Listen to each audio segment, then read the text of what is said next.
The AEA services many families depend on could see major changes at the State House this legislative session. Good evening. Thanks for joining us. I'm Andy Fales. Governor Reynolds wants to shift funding and many of the services that area education agencies provide to local school districts. Many families fear the change will lead to special cuts in services for students. WHO 13's Zach Fisher is following the legislation at the State House. And Zach, families there have been speaking out. Yeah, they have been, Andy. So we've been talking about a potential amendment to the governor's massive education bill, fixing her proposal on AEAs. That's inbound. That's this week. The governor tweeting out some of her proposed changes after she faced a lot of criticism over her initial proposal. So let's look at them right now. The changes including allowing school districts to control federal and state special education funding. AEAs would be required to provide services if requested by a school district. That's the other new note there too. It was just special education services school districts would be getting from AEAs, so that's new. All services are included.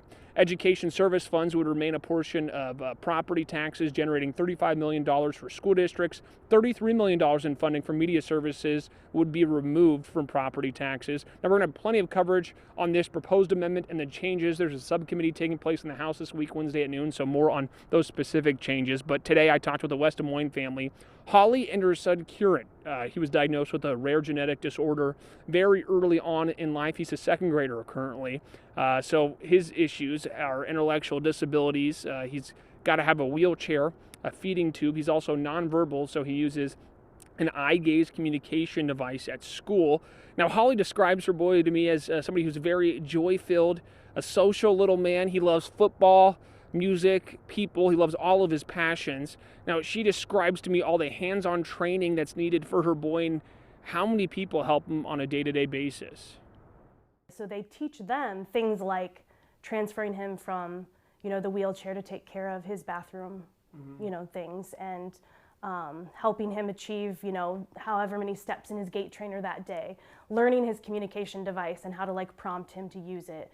I mean, they provide so much education, training, and support for his whole team. So it's really a team approach and a collaborative, supportive situation at school. The reason why I'm showing you that soundbite, because to Holly's point, or what she was communicating with me, a lot of those services that she needs for her son every day may not just fall in the special education services bucket of AEA. Sometimes it falls under all the other services they provide. So she's worried with school districts having control of the dollars, where the shortcomings were with that. Would there be some communication lost? Would there be some staff lost to her son? And that's to the overall point of Iowa families that are concerned about this right now. I will say the Senate Education Chair, Republican Ken Rosenboom, we just talked last week, he said when he went to a school board meeting, all the parents there were talking about their concern for the special education funds being cut. That's not been the case, so it's just kind of showing a lack of communication.